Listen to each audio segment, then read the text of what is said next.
بسم اللہ الرحمن الرحیم۔ ناظرین، جیسا کہ آپ سب لوگ یہ جان چکے ہوں گے کہ اس سال سورج گرہن رمضان کے مہینے میں آ رہا ہے۔ رمضان میں ایک ایسا خطرناک سورج گرہن لگنے والا ہے جو 8 اپریل پیر کے دن ہوگا۔ اس کا انتہائی وقت، اس کی شروعات اور اختتام، ایک ایک نقطہ، ایک چیز آج میں آپ کو بتاؤں گا۔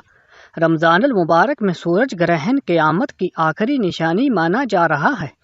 رب کریم رمضان کے مہینے میں اپنی نشانیوں کو ظاہر کرتے ہیں، جس میں سے 400 سال بعد رمضان میں سورج کو گرہن لگ رہا ہے۔ اب جو حاملہ عورتیں ہیں ان کو باہر نہیں نکالیے گا۔ جو نو عمر بچے ہیں ان بچوں کو بھی باہر مت نکالیے گا۔ آسمان کی طرف نگاہ نہیں اٹھائیے گا، ایسا نہ ہو کہ آپ کے بچے اندھے ہو جائیں۔ اور جو حاملہ عورتیں ہیں ان کا حمل بھی کہیں ایسا نہ ہو کہ ضائع ہو جائے۔ کہیں ایسا نہ ہو کہ سورج کی تیز شعاؤں سے وہ بچہ پیٹ کے اندر ہی کٹ جائے، اور اس سے اتنی زیادہ بلائیں ہم پر نازل ہوتی ہیں، کیونکہ جب سورج اور چاند کو گرہن لگ جاتا ہے تو پوری دنیا میں اندھیرا چھا جاتا ہے، پھر شیطان کی اولادیں باہر نکلتی ہیں۔ ناظرین، اس طرح کی وہ زیادہ من گھڑت باتیں ہم سب کے درمیان آ رہی ہیں جو قصہ کہانیوں کے سوا اور کچھ نہیں، اور سائنسی تبصرہ نگار بھی بہت ساری باتیں کر رہے ہیں، لیکن آج کی اس ویڈیو میں، اس کوالٹی ویڈیو میں، ہر ایک نقطہ قرآن و حدیث کی روشنی میں بتاؤں گا۔ ماہرین ارضیات اور سائنسدانوں نے انکشاف کیا ہے کہ دنیا ایک بہت بڑی تبدیلی سے گزرنے والی ہے، اور یہ تبدیلی ایک ایسے خوفناک سورج گرہن کی وجہ سے رونما ہوگی جو پوری دنیا کا نقشہ بدل کر رکھ دے گی۔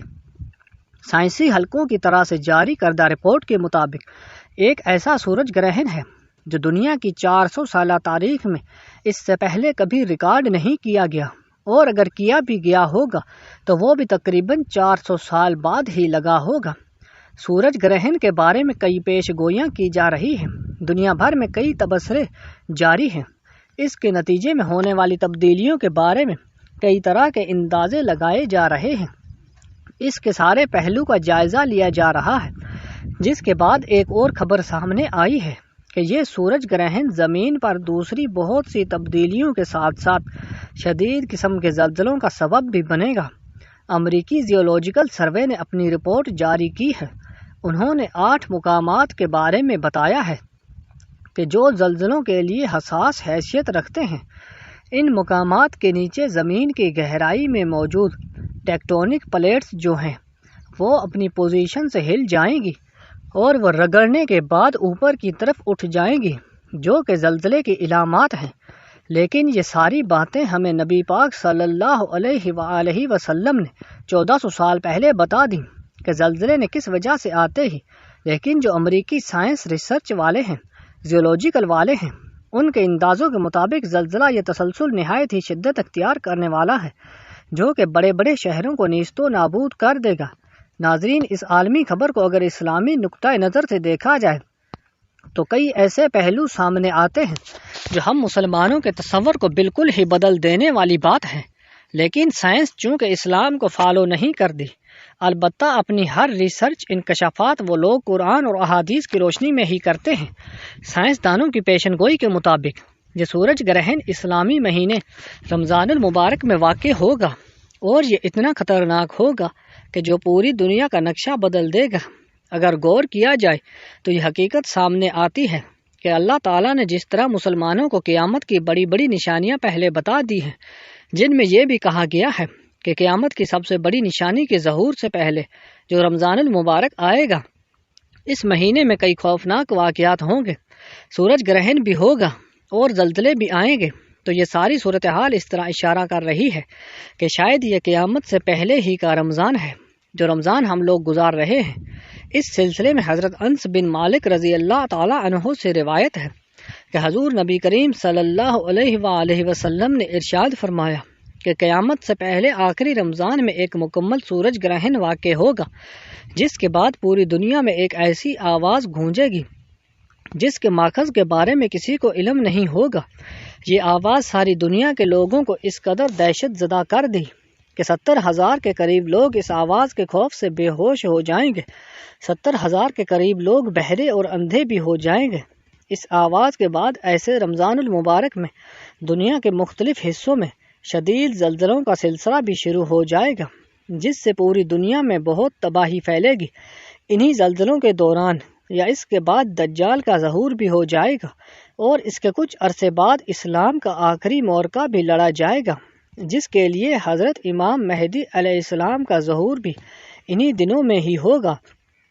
سورج گرہن کے اعلان کے کچھ دن بعد ایک اور خبر امریکی کے زیولوجیکل ریسرچ سروے نے اس طرح شائع کی گئی ہے، جس میں انہوں نے بتایا ہے کہ امریکہ کے 7 سے 8 مقامات اس وقت زلزلے کی زد میں ہیں، لیکن میرے رب کی شان ہر چیز کے اوپر ہے۔ میرے رب کی ذات اور صفات سب سے اعلیٰ اور کن فیکون ہے۔ نبی پاک صلی اللہ علیہ وسلم نے فرمایا، وہ آواز اتنی تیزی سے بلند ہوگی کہ ہر بندہ اس آواز کو سن سکے گا، لیکن وہ آواز کہاں سے آئے گی اس کا اندازہ کوئی بھی نہیں لگا پائے گا۔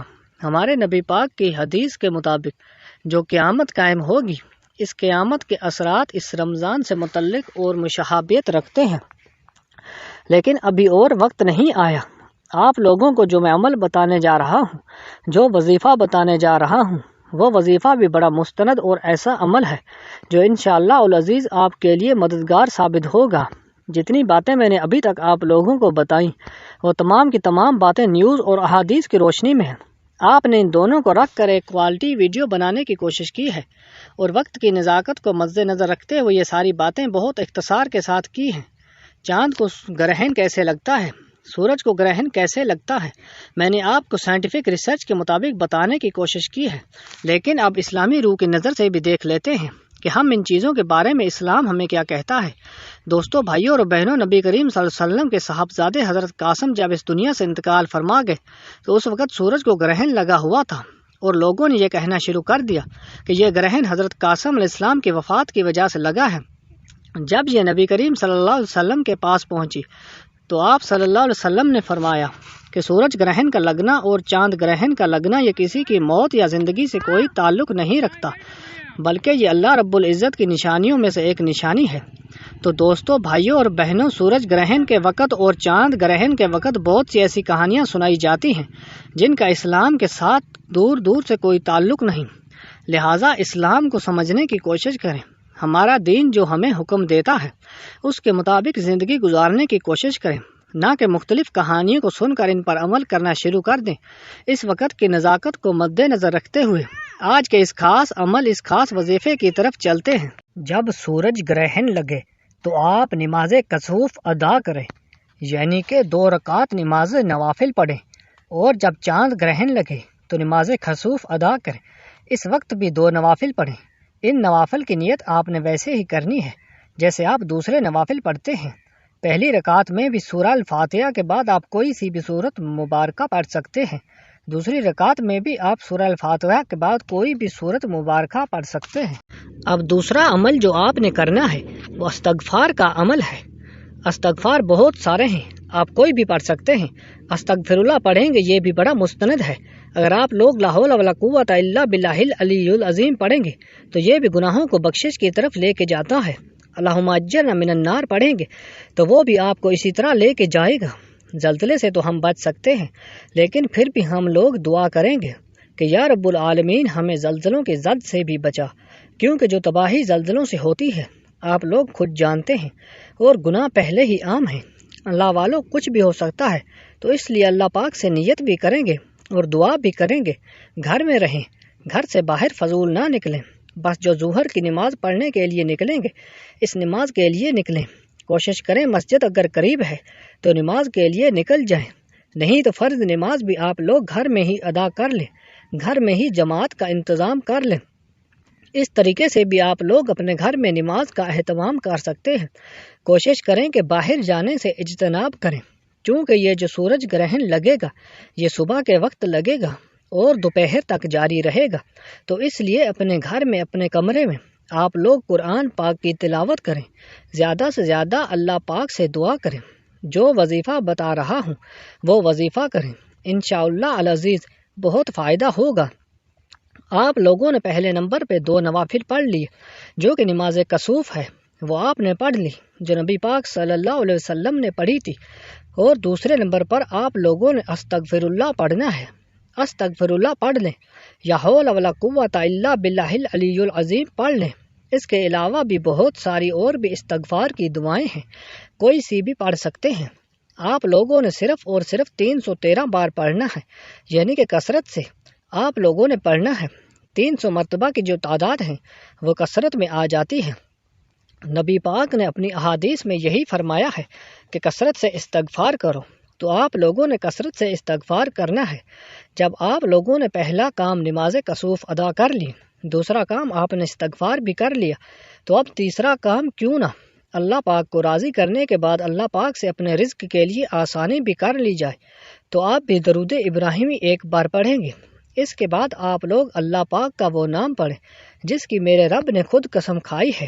آپ یا فتاح پڑھیں گے، یہ وہ نام ہے جس کی میرے رب نے خود قسم ارشاد فرمائی ہے اور کہا ہے کہ میرے اس نام سے کوئی بھی مانگتا ہے میں اس کو عطا کرتا ہوں۔ تو آپ نے یا فتاح یا رزاق دونوں کو ملا کر پڑھنا ہے۔ یا فتاح یا رزاق کو ملا کر پڑھا تو ایک بار ہو گیا، یا فتاح یا رزاق کو ملا کر پڑھا تو 2 بار ہو گیا، یا فتاح یا رزاق کو ملا کر پڑھا تو 3 بار ہو گیا۔ اس طریقے سے آپ لوگوں نے یا فتاح یا رزاق کو ہاتھ کی انگلیوں پر پڑھ لیں، تسبیح کے دانوں پر پڑھ لیں۔ آپ نے صرف اور صرف 41 بار پڑھنا ہے۔ اس کے بعد آپ لوگ دوبارہ درود پاک پڑھ لیں۔ درود پاک پڑھنے کے بعد آپ لوگوں نے ہاتھ اٹھا کے دعا کرنی ہے۔ آپ نے دونوں ہاتھ اٹھا کر رب کریم سے ضد کر کے مانگنا ہے۔ آپ جو بھی مانگیں گے رب کی ذات 70 گنا زیادہ نوازے گی انشاءاللہ، کیوں رمضان کے مہینے میں 1 لاکھ کے بدلے 70 لاکھ سے نوازا جاتا ہے۔